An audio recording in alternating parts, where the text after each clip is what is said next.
ย้ายไปอยู่อีสานเนี่ยไปไม่มีน้ำกินน้ำใช้อีกแล้งใช่ไปไหมกูฟังเอ้ยไผว่าเมืองอีสานแล้งแม่มึงติพาว่า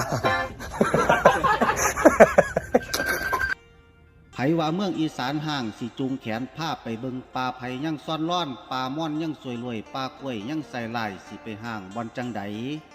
อีสานนี่ดินกระดำน้ำกระซุ่มป่ากุมบ่อนคือแข่แกงหางป่านั่งบ่อนคือขางฝ่าลันจักกระจันห้องคือฝ่าลวงบน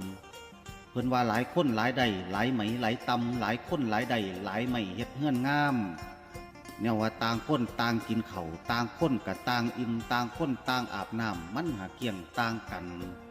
ขั้นเขาบ่เคยมาไว้ไฟหักบ่เคยดังฟื้นกับบ่มีมายั่งใส่เต่าสุมใส่